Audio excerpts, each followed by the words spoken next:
So, ayun, to be continue tayo. So, tinapon niya sa Riyadh sa kalsada ang asawa ko, tapos pinapalamos niya, tapos pagdating naman ng gabi, sinusundo niya, tapos nung lumayas, gumawa siya ng video na parang hinaharas ng asawa ko yung mga anak niya, and umiyak ang asawa ko, and tumatawa sila tuwing weekend sa casino, and kinukuryente nila, kinukuha na nila ng sperm yung asawa ko, and yun ang usap-usapan doon sa kingdom talaga na ginagawa nila. And kung ano man nangyari sa asawa ko ngayon na hindi siya nagsasalita, kahit sino naman, kung araw-araw kang kukuha na ng dagta or sperm, tapos kukuryentehin ka, lahat makakalimutan mo. So ayun, kaya hindi ako napipigilan talaga na isumpa si ganito, isumpa si ganyan.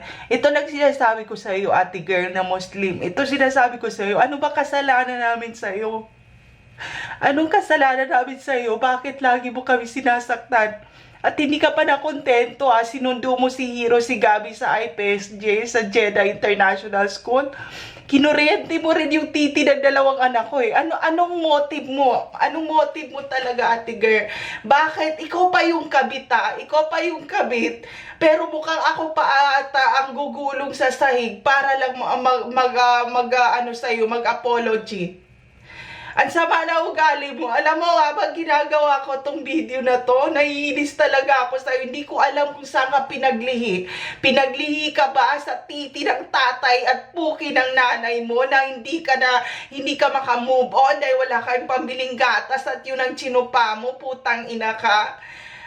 Yung taong yun, ginawan mo yun, yung sinabi mo ay itinali sa mosque dahil hindi matanggap ang reliyon mo. Gusto kong pumunta talaga ng Riyadh, pero ito nang sinasabi ko sa'yo, kung uunti-untihin ko yung iyak ko dito sa video na to, ang sama ng ugali mo.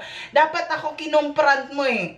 Bakit ka insecure sa akin? Sa totoo lang, ang ganda mo. Ang ganda mo, meron kang pinag-aralan, marami kang pera, may 4 wheels ka, ang dami lahat ng impluensya sa'yo. Ako wala pa ni ganyan, wala ako. Isa lang na studio condo dito sa may Tres Terraces Condo Lagro, Fairview, Manila, Quezon City ang meron ako. Pero alam mo, ito yung potential na meron ako. Nung pumunta ako ng Singapore, sinabihan ako ng immigration na asan raw ang VIP escort ko? Asan raw yung mga sasakyan ko? So, sino ako? Hayop ka! Sino ako para sabihin nila yon? Ha? Ito lang sasabi ko sa'yo, pag natandaan ko kung sino ako, dahil yun ang inuulit nila sa immigration, natandaan ko kung sino ako ng paulit-ulit, magtago ka na, hayop ka? Kinuryente mo ang titi ni Hero ni Gabi para lang makakuha ka ng sperm, hayop ka? Namaga ang mga titi na mga anak ko pag uwi sa bahay, hindi pa rin ako nagsalita. Hindi mo ako mapipigilan talaga kahit yung bantay sa labas, kung saan kami tumagal, sinisigawan ko yun, minumura ko yung mga manyak yun.